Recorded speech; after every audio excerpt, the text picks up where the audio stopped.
The test is in 4-part, Part 1, Part 2, Part 3, and Part 4. Now look at Part 1. Part 1. You will hear a man giving some information about transport in London. First, you have some time to look at questions 1 to 5.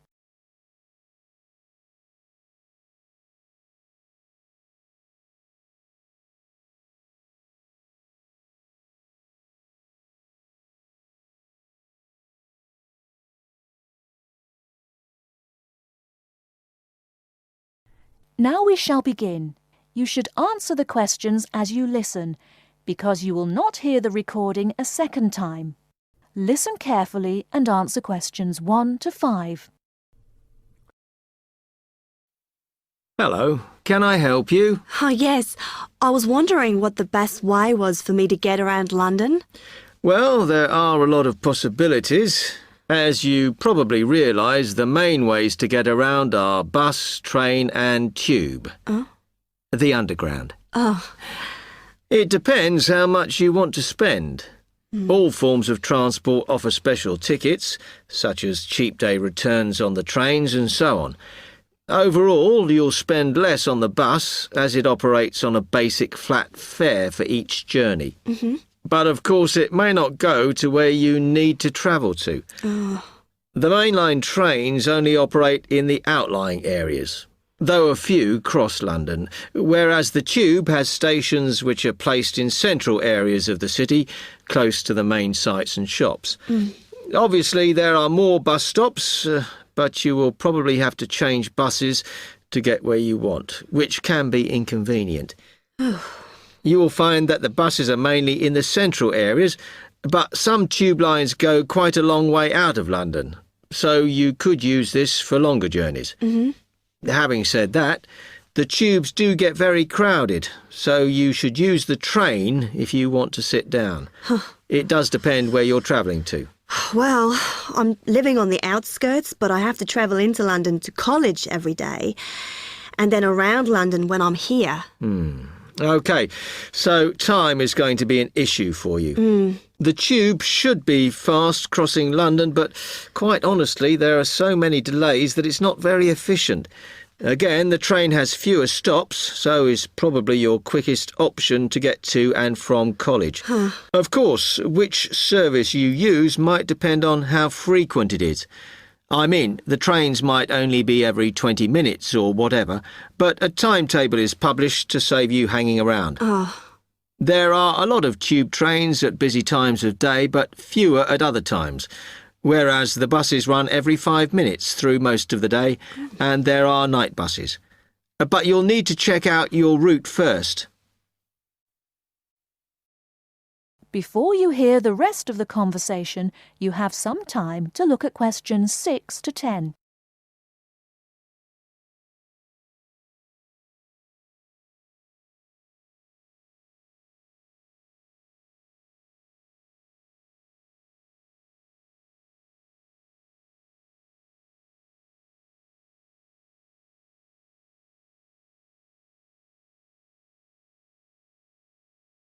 Now listen and answer questions 6 to 10.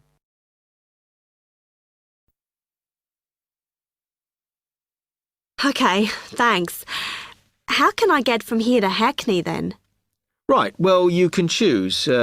We're here at the information office, OK? Now, next to us, on the corner of the High Street and Sweet Street, is the bus stop, opposite the bank. The bus goes all the way to Hackney, but it is a very indirect route, so it could take ages. If you want to take the train, walk down the High Street towards the city, go past the bank, and on your left is the station, just before you get to the post office. There's a mainline service to Hackney Wick, so if you need to get into the centre of Hackney, you may need to pick up a bus when you get there. Opposite the post office, on the corner of Hart Lane, is the tube entrance. You'll see the big signs. That's probably the best way to get there, though you may have to change. It's probably best if you go and get a travel card first. To get to the ticket office, you go out of here onto the High Street. Then turn into South Street and the ticket office is on your right opposite the cinema. Of course, you may decide it's quicker to take a taxi. But it's a long way, so I think it'll be very expensive.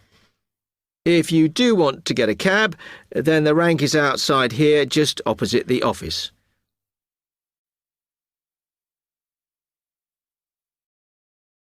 That is the end of part 1.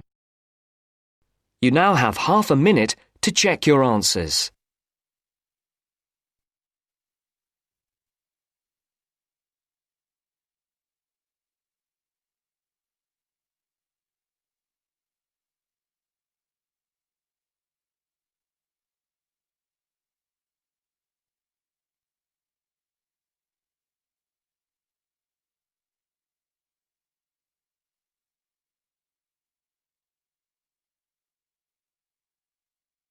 Now turns to part 2.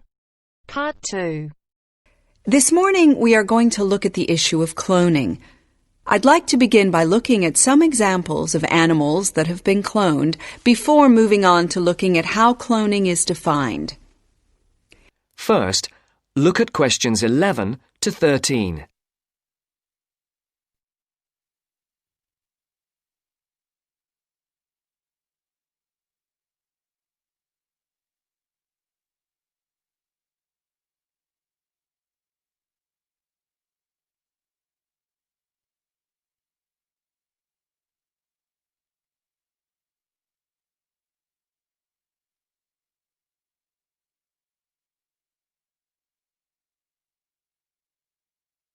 As you listen to the first part of the interview, answer questions 11 to 13. Good morning and welcome to this series of lectures on man interfering with nature. This morning we are going to look at the issue of cloning. I'd like to begin by looking at some examples of animals that have been cloned before moving on to looking at how cloning is defined. The first example I'd like to talk about is Idaho Gem, who was the very first mule to be cloned. Mules are a combination of horse and donkey. Idaho Gem is an identical copy of his brother Taz, who is a racing champion. Thus, we can make the conclusion here that he was cloned to follow in his brother's footsteps. The next example I'd like to refer to is Cece, which stands for copycat. Like her name suggests, she was the first cloned kitten. Interestingly, Cece was created in a laboratory in the state of Texas by the very same scientists who made Dolly the sheep in Scotland. Cece is physically identical to her mother Rainbow, and what is important about this is that it has opened the doors for people to clone their pets in the future. Now, the last animal example I'd like to look at today is the pig. In 2001, 5 piglets were born, all female. They were created by a firm who claimed that their birth is an important step for medicine. The idea is that pig organs and cells could be used in human transplants because the pigs have been cloned without a certain cell. This cell is a vital link because it is the one in human beings that is responsible for making the body reject donor organs. This means that not only is the transplant operation unsuccessful, but the patient's life could be at risk. Now, I'd like to discuss some of the current definitions of cloning. Now look at questions 14 to 20.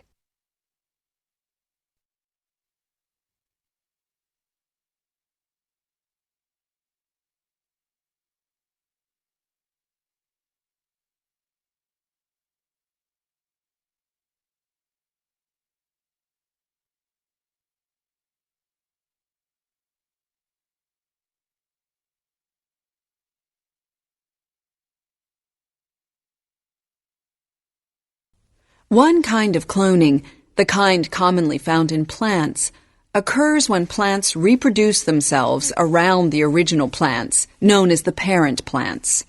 New plants can then grow. This is quite a natural process by which plants can form more of the same type of plant.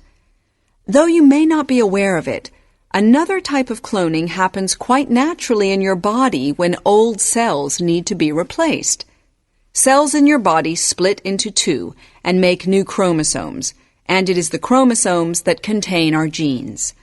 Embryo splitting is another form of cloning, which can happen quite naturally when cells split to form two identical twins. You may then be asking yourself what all the fuss is about. If cloning does in fact happen naturally, because sometimes man can interfere with nature and it can work. Take embryo splitting as an example. Now, this type of cloning is quite common in farming, and it is used to breed new bulls and cows. Embryos are placed into foster mother cows, and these then grow into calves. And though some may consider this to be artificial, it has been going on for the last 10 years with relatively few problems. Now, the last type of cloning I'd like to mention is perhaps the most controversial. This type of cloning is called nuclear transfer, and it is when the nucleus of a cell is put into an egg of another animal that is genetically the same. This is done in a laboratory. And after about 5 or 6 days, the embryo is implanted into a donor mother, which is how Dolly the sheep was made. One argument in favor of cloning is that it can help in medicine, as in the case of pigs being used in transplant operations. It is true that many people can wait for up to a year for a new kidney, and then still run the risk of their bodies rejecting the donor kidney. But will using pig organs really be the solution? To answer this question, I'd like to take a look at some responses to the whole idea of using pig organs in humans. Neil Blackwood, who works for the company that cloned the 5 piglets, described it as a major medical advance that could solve the global problem of a lack of organs to use in transplant operations. This could lead in the future to saving human lives. Sheila Halliday, a leading transplant surgeon, does not share his view. She believes that although it is possible to use pig organs in humans, there are very real dangers. Halliday points out that diseases and infections could be passed from pig to human. Of course, she does not yet know this for certain, which is why Halliday strongly advocates that more scientific research be done. She firmly believes pig organs should not be used in human operations until these findings are made public.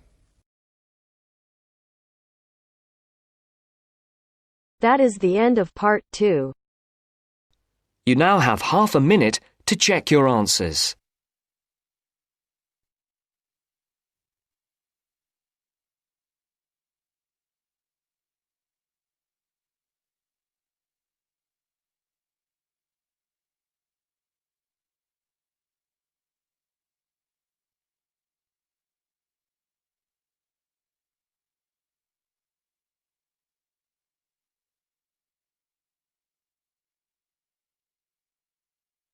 Now turns to part 3. Part 3. You are going to listen to a conversation between 2 friends who are discussing the organisation of a party.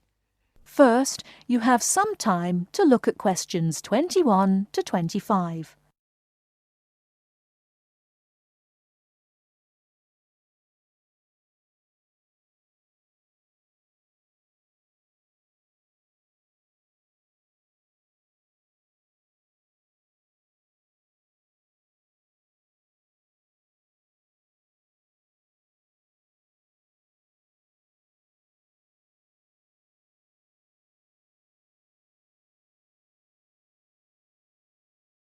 Now, listen carefully and answer questions 21 to 25. Hi, Matt. Right on time. Have you been waiting long? 5 minutes. The buses were held up on the high street. Otherwise, I would have been early. Yeah, there's something wrong with them today. Yes, I think so. OK, what shall we do? Shall we go and have a coffee? Yeah, that would be nice. There's that place on the corner over there. It does really nice coffee and cakes and things, and at this time it's usually very quiet, so we'll be able to talk. OK, let's go there then.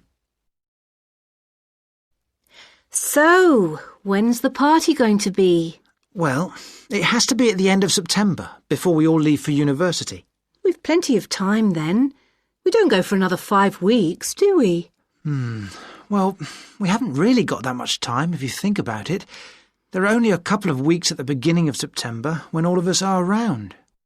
Oh, yes, I forgot. Nazrin, Phil and Nikki and all that lot have gone off on holiday. And I'm away for 2 weeks from tomorrow.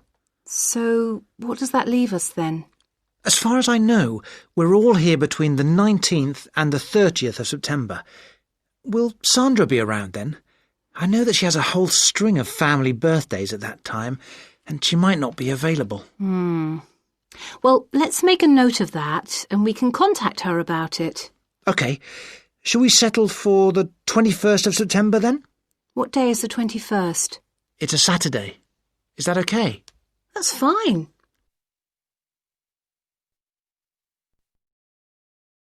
Before you hear the rest of the talk, you have some time to look at questions 26 to 30.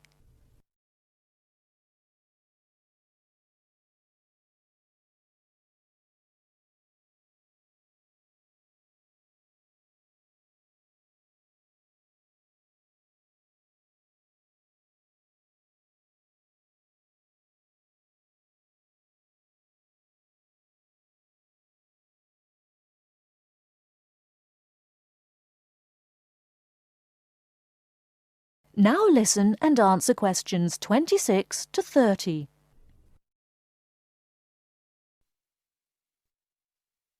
And now for the tricky bit.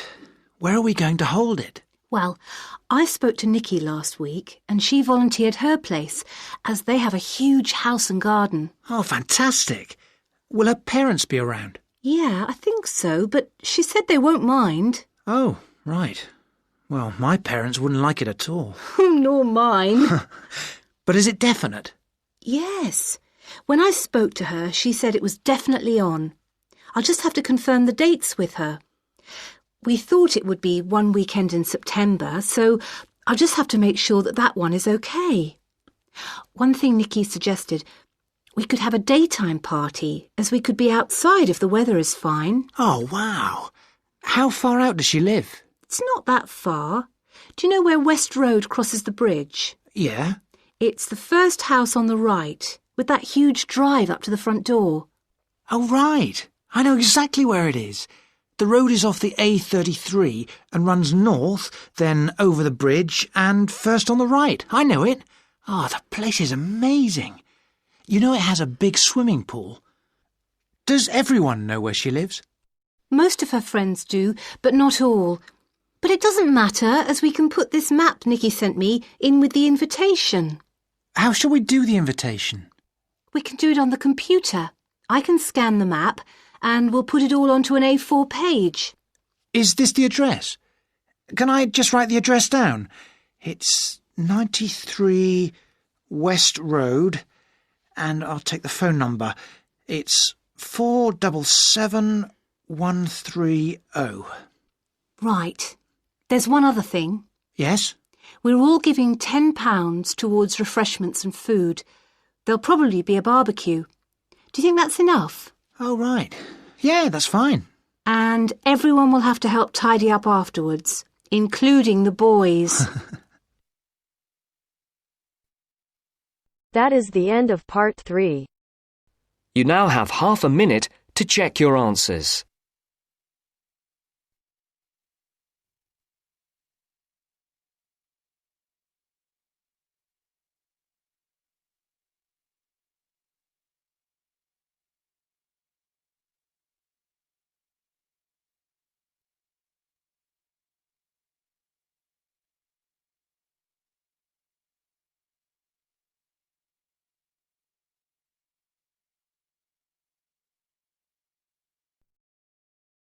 Now turns to part 4. Part 4. You will hear part of a lecture about a website. First, you have some time to look at questions 31 to 40.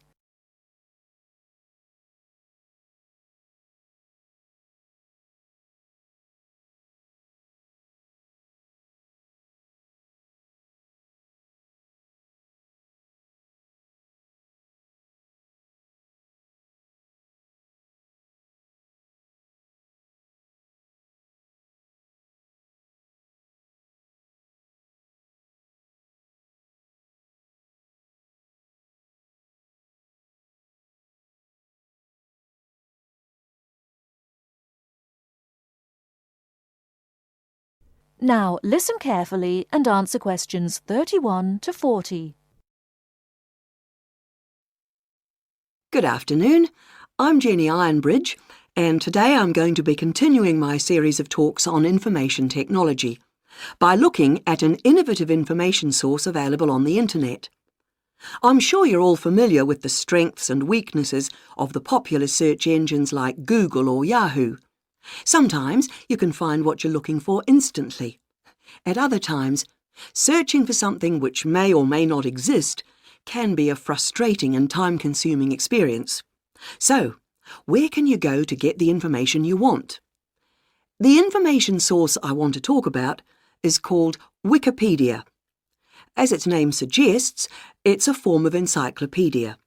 It's already the largest information source in history, both in terms of its breadth and its depth. But what makes Wikipedia really unique is that it's a democratic project. The content is completely free to access, and it's written entirely by unpaid volunteers. Changes and additions are being made all the time to articles which exist already, but it's also possible to contribute whole new articles. And basically, anyone can contribute once they've grasped the basics of editing the pages.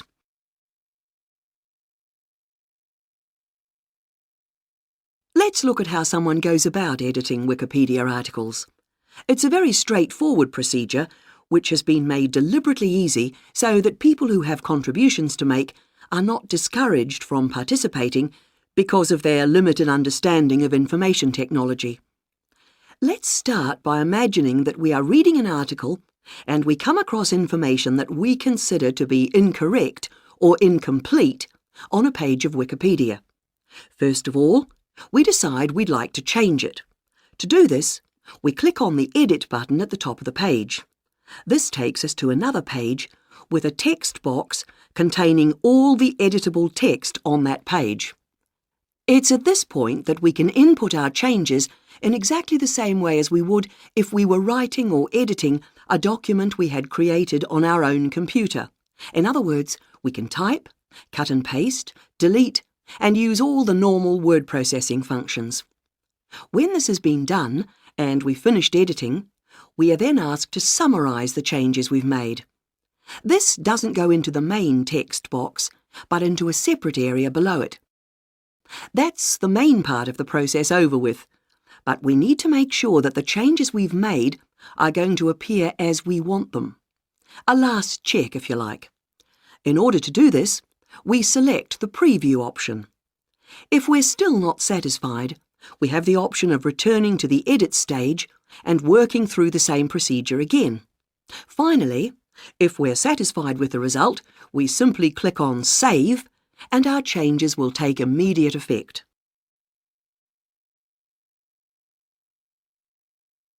A question that might already be forming in your mind if you are not familiar with Wikipedia is this: how can I tell whether information is accurate? This particular point has led to criticism from some people, especially academics and professionals. The short answer is that you can't tell.